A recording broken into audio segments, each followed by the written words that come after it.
In today's video, we have some trade talk and offseason rumors focusing on teams like the Philadelphia Flyers, LA Kings, Chicago Blackhawks, and the Ottawa Senators. Lots more prospect news as well, including more news on Matthew Knies and some more prospects that have signed entry-level contracts today, and some injury updates as well. All that coming up next.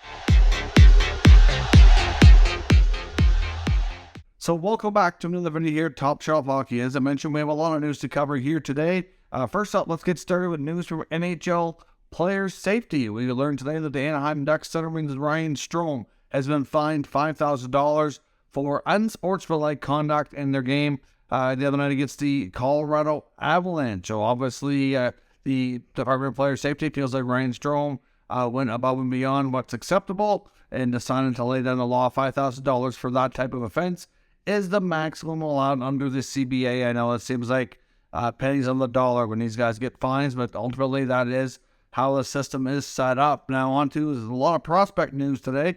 Let's get started with the big news out of Toronto that Matthew Knies is going to make his NHL debut tonight in Florida. Yesterday we got the big news that he confirmed to come out of college and signed his 3-year entry-level contract. A year was going to be burned off the deal regardless because he was on the NHL roster, not eligible to go to the AHL right away. But he's going to be in tonight. Now, this was not something that the Leafs had planned on doing immediately, but I guess this morning they learned that Sam Lafferty got hurt. Was dealing with a bit of an injury in the morning skate. So obviously that rules him out, and they needed to put somebody in. So Knies will go in and make his NHL debut. Now, of course, in their last game, which was at home, they had an amateur tryout goaltender who got to go in for the final minute of the game. They're going to have the same sort of scenario tonight, but this time they're on the road. So they were able to find a guy that they signed to as an HEO, amateur tryout, Luke Chenard, will be backing up Ilya Samsonov tonight.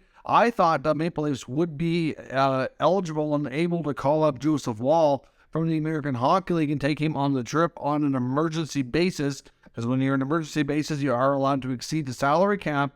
But apparently the league denied that, saying that the Maple Leafs created the emergency themselves. So they denied them the option of being able to do that, which I thought was odd because the last game they had a goalie on an emergency tryout. I mean, Matt Murray appears to be legitimate injured, so I don't really quite understand it. I know there's lots of teams that certainly have abused the LTIR system.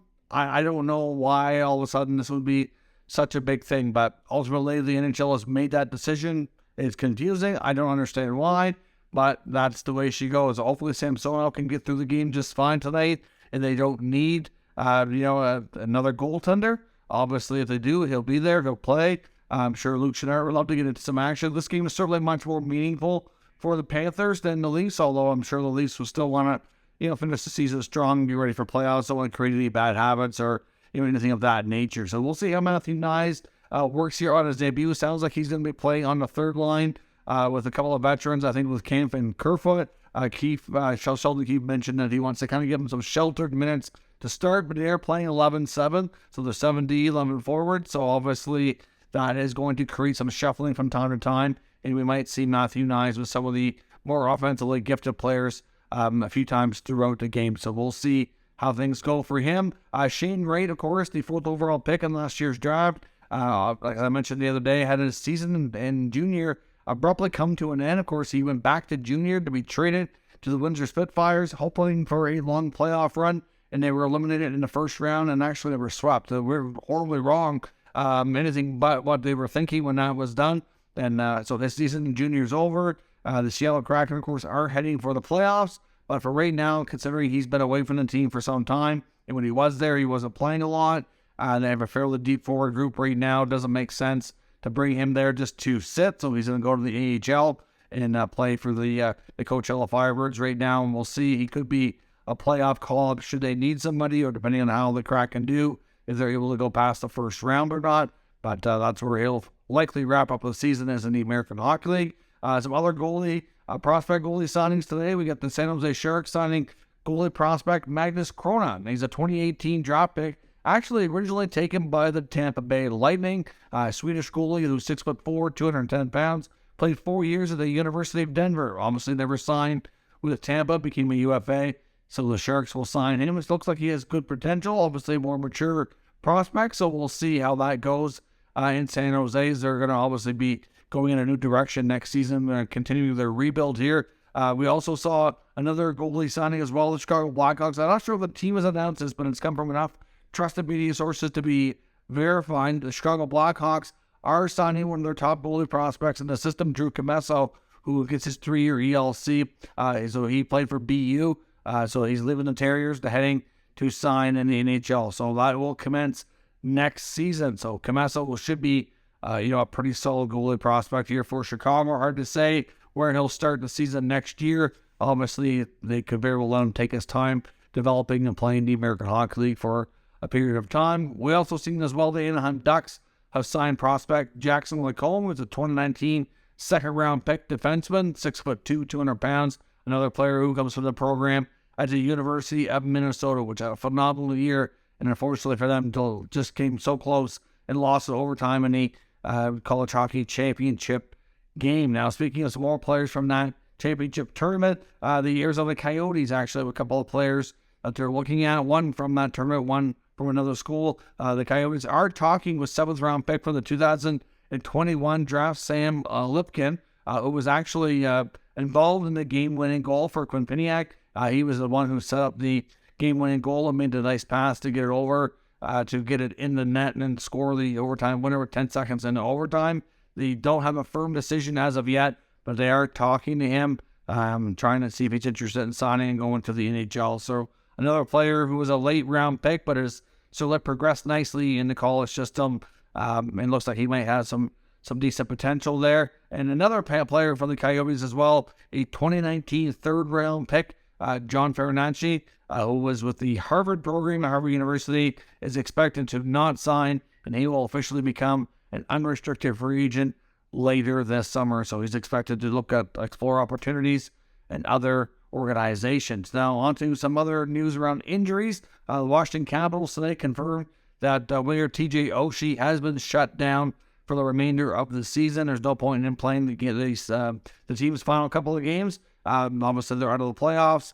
They're not meaningful. And for him, he's been battling a multitude of injuries this year. So it certainly makes sense for him to shut things down a little bit early and start working on getting healthy for next year, because it sounds like he's got enough stuff he's dealing with that, it's fair to say that his body is beaten up a lot and he's gone through a lot with the different injuries he's dealt with here in the last number of years. So some extra time off for TJ Oshie would probably be very well received. And surprise, surprise, Vegas captain Mark Stone was seen skating with the team today and actually looked pretty decent. We know Mark Stone's been dealing with a back injury for a big chunk of the season. Of course, he dealt with a back injury last year, which kept him out for a significant period of time as well. I don't think anybody is questioning his back problems because they've been well documented.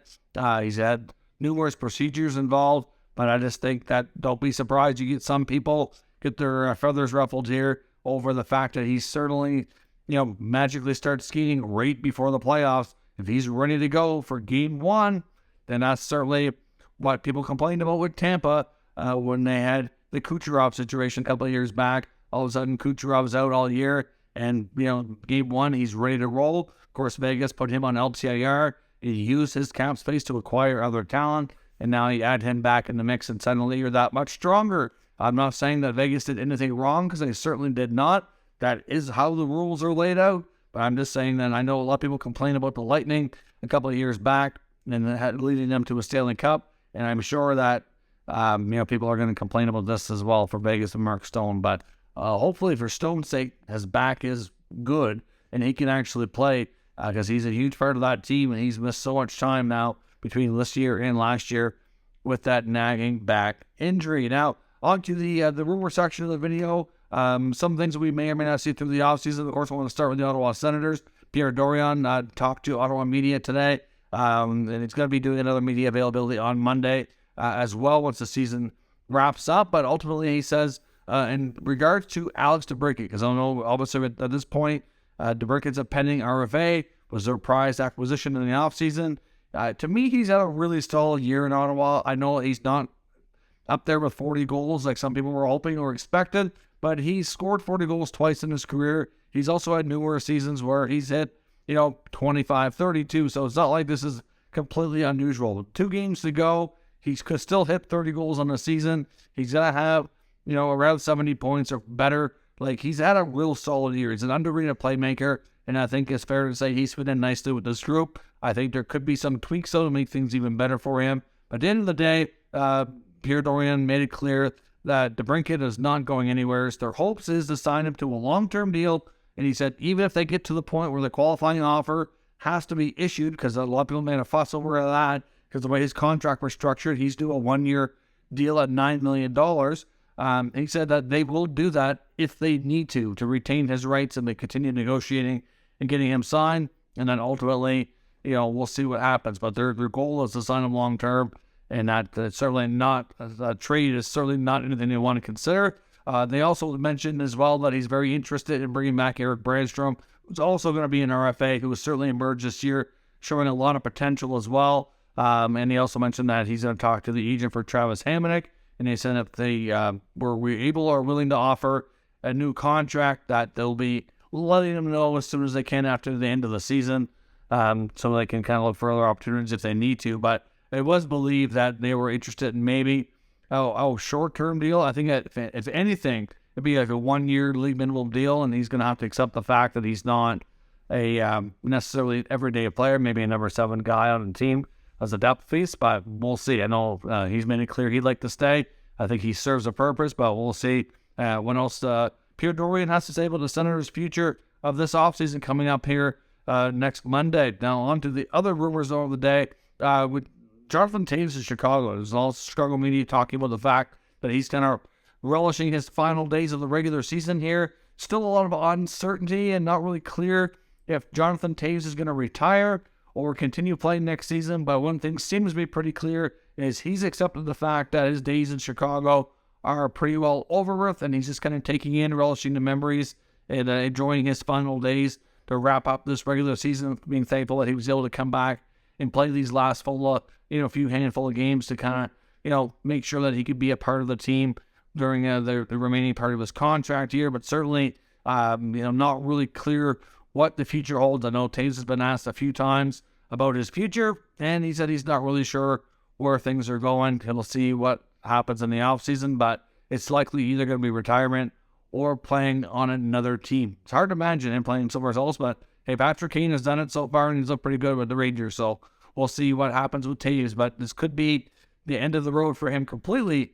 We'll see how things go. In Philadelphia as well, we know there's going to be lots of changes. We've seen numerous times now that John Tortorella has let his assistant coaches run the bench, letting different guys have a turn at that, being the head coach for the night, while he sits upstairs in the management suite with Danny Briere, kind of talking and analyzing the game from a different angle. We've heard reports from numerous sources and saying that their plans are to move on from Kevin Hayes in the offseason. Kevin Hayes himself has recently made comments about that, saying that he understands the business side of things. He can see that the Flyers are going in a different direction, and that he fully understands the fact that there's a good chance he may not be back next year. He had made jokes to some people talking about maybe being bought out, but there is the rumblings of a likely trade. Some are convinced that it's all but done and it won't be announced until the time is right, until the offseason, but that is a good chance he's going to land back in Columbus and reunite with former college teammate Johnny Gaudreau. The Jackets are certainly a team that's, and I wouldn't say desperate, but pretty hard up for help at the center position. And obviously, if Philadelphia will retain some money in that contract, then it will help Columbus get a little bit more depth as well, and could be a good addition for them, really. If he's given the right role, the right line mates, I think he can still be a good player. He's certainly proven this year in Philadelphia with, an elevated role, especially early in the year, that he could be a productive guy. So we'll see, but Hayes has certainly acknowledged that his days are likely numbered with the Flyers as well.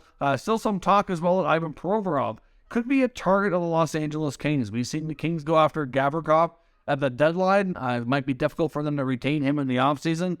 He's made it pretty clear he's intending to go on and down to free agency and explore his options. So retaining him might not be easy. But obviously, Ivan Provorov trade, if the Flyers are especially willing to look at retaining a little bit of money there, that might be helpful. But certainly, it's been rumored for some time that Provorov is a target of the Kings that kind of secure their top 4. So again, don't be shocked if we see these two teams hook up. They've made numerous trades over the years.